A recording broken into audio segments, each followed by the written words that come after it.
Assalamualaikum warahmatullahi wabarakatuh. Nama saya Mutia Aulia Husna, Prodi Studi Agama. Di sini saya akan menjelaskan tentang qawaid huruf jar. Huruf jar adalah huruf-huruf yang secara khusus menyebabkan kata benda setelahnya menjadi majrur atau genitif. Huruf jar bisa juga disebut dengan khofat yang memiliki arti yaitu harokat kasroh yang disebabkan oleh faktor tertentu, di mana salah satunya adalah huruf jar itu sendiri.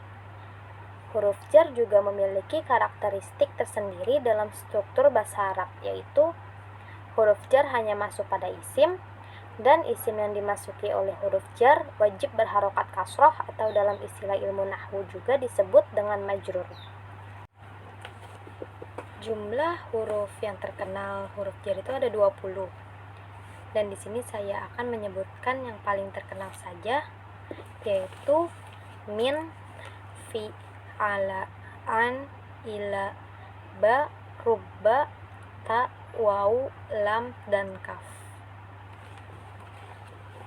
Nah, di sini saya juga akan memberikan contoh-contoh dari huruf jar. Yang pertama ada min atau dari.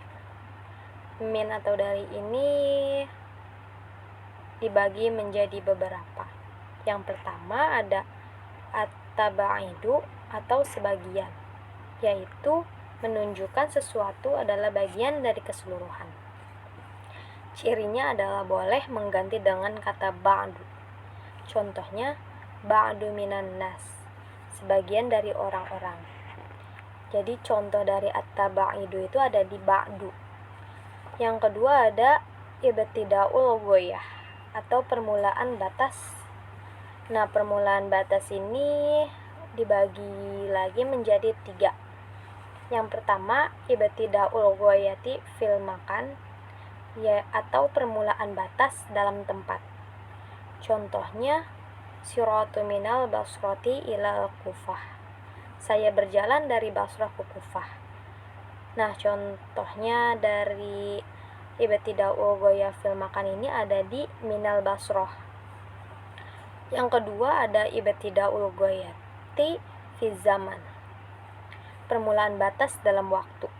Contohnya sumtu min awali syahri ila akhirihi, saya berpuasa dari awal bulan sampai akhir. Contoh dari ibtidaul ghoyah fi zaman ini ada di min awali syahr. Yang ketiga ada qad yakunu ibtidaul ghayati fil makan wa zaman, permulaan batas bukan pada tempat dan waktu. Contohnya antum min ahlil ilmi, kalian adalah orang-orang yang berilmu. Contoh dari qad yakunu ibtidaul ghayah fi makan wa zaman itu ada di min ahli. Nah, pembagian yang ketiga dari min itu ada at-ta'lil atau penyebaban. Contohnya azhabu ilal madrasati li'annani uridu an ata'allama, aku pergi ke sekolah karena aku ingin belajar.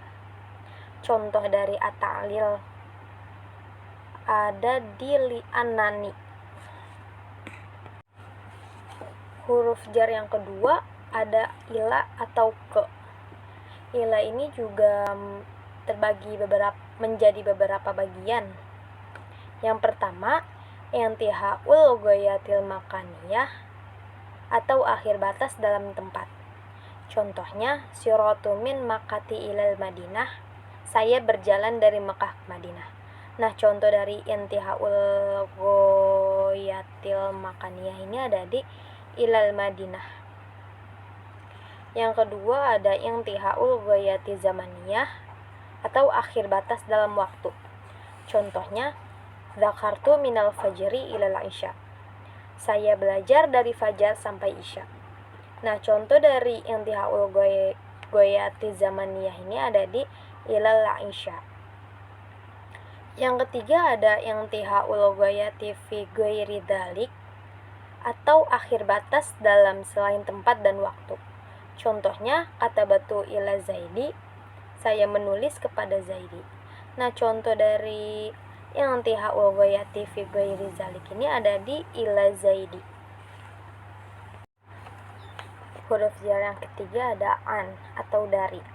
Contohnya, nazaltu anil hison. Saya turun dari kuda. Nah, contoh dari an ini ada di anil hison. Di sini ada bab riwayat wal ikhbar, bab riwayatan dan pemberitaan. Karena itu orang yang meriwayatkan atau memberitakan itu melewati atau berasal dari orang yang diriwayatkan darinya. Oleh karena itu diriwayatkan rawaitul hadisi an fulan wa naqaltul khabara an fulan. Saya meriwayatkan hadis dari fulan dan saya menukil berita dari fulan. Nah, contohnya ada di an fulan. Yang keempat ada ala atau di atas.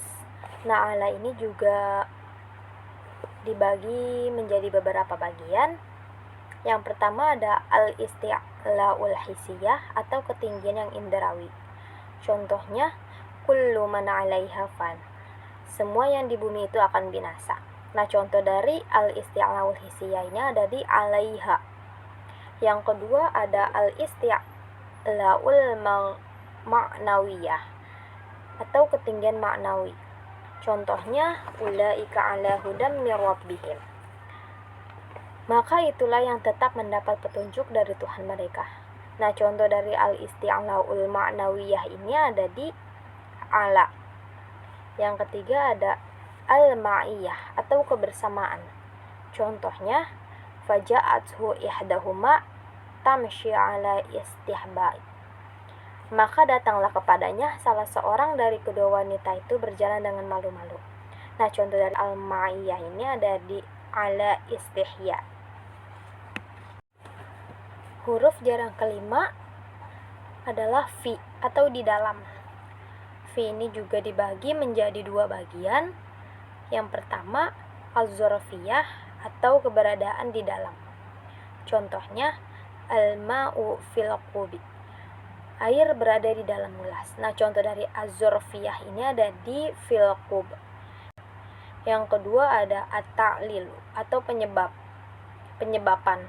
Contohnya, la usolli fil masjidi li'anna fihi najasah. Aku tidak sholat di masjid karena ada najis di dalamnya. Nah, contoh at-ta'lili fi ini ada di fil masjidi li'anna. Yang terakhir ada rubba atau kemungkinan. Rubba adalah huruf jar yang berfungsi menunjukkan at-taklil atau at-takfir yang seringkali masuk pada isim nakirah atau kata benda tak tentu. Rubba ini dibagi menjadi dua bagian. Yang pertama minat taklil untuk makna sedikit. Contohnya, rubba rojula karima lakituhu fi hadhil qaryah. Betapa sedikitnya orang mulia yang saya temui di desa ini. Nah, contoh dari minat taklilnya ada di rubba rojula. Yang kedua ada min takfir untuk makna banyak. Contohnya ada rubba kasiyati fid dunya fil akhirah. Betapa banyak wanita yang berpakaian di dunia, telanjang di akhirat. Nah, contoh dari minat takfir ini ada di rubba kasiyah. Jadi, kesimpulan dari huruf jar itu adalah huruf menjarkan kata atau huruf setelahnya. Huruf jar merupakan huruf yang dapat membuat isim atau kata benda sesudahnya menjadi majrur. Juga menyempurnakan makna dari fi'il atau kata kerja sebelumnya. Huruf jar juga berfungsi sebagai penghubung antara kata kerja, kata sifat, atau kata benda dengan kata benda lain dalam kalimat, serta memberikan berbagai macam makna, seperti tempat, waktu, tujuan, sebab, alat, dan lain-lain sesuai dengan konteksnya.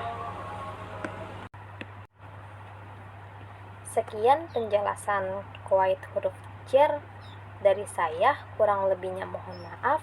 Wassalamualaikum warahmatullahi wabarakatuh.